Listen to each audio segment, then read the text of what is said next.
আসসালামু আলাইকুম প্রিয় দর্শক, এখন আমরা সরিষা খেতে রয়েছি।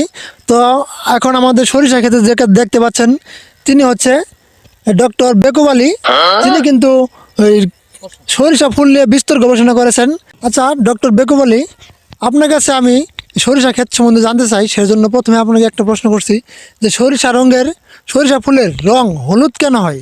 আসল কথা হলো সূর্য প্রথমে লজ্জাবে লাল রং ধারণ করে, তার কিছুক্ষণ পর সে কমলা রং ধারণ করতে শুরু করে।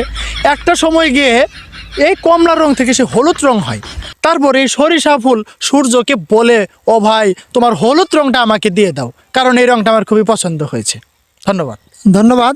এখন আমার সেকেন্ড প্রশ্ন হচ্ছে, সরিষা ফুলে মৌমাছি কেন ঘোরাফেরা করে? হ্যাঁ, আসল কথা হলো সরিষা ফুলের মধ্যে রয়েছে একটা ফ্রি পারফিউম, যেটা নেওয়ার জন্য মৌমাছিরা সবসময় এই সরিষা ফুলের আশপাশে ঘোরাঘুরি করে, যার জন্য মানুষে ভাবে যে আসলে মধু নিতে আসে। মূলত মধু নিতে নয়, মূলত সে পারফিউম নিতে আসে। আশা করি বুঝতে পারছেন। ধন্যবাদ।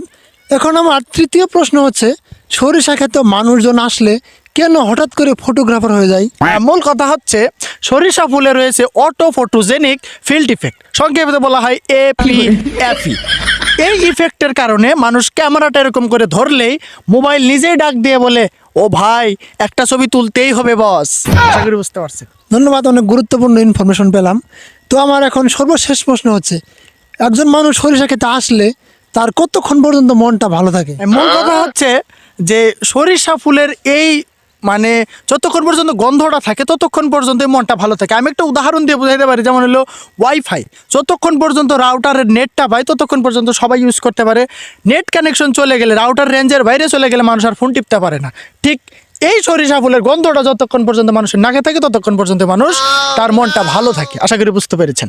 অনেক সুন্দর করে উপস্থাপন করার জন্য, আমাদের বুঝিয়ে দেওয়ার জন্য ধন্যবাদ।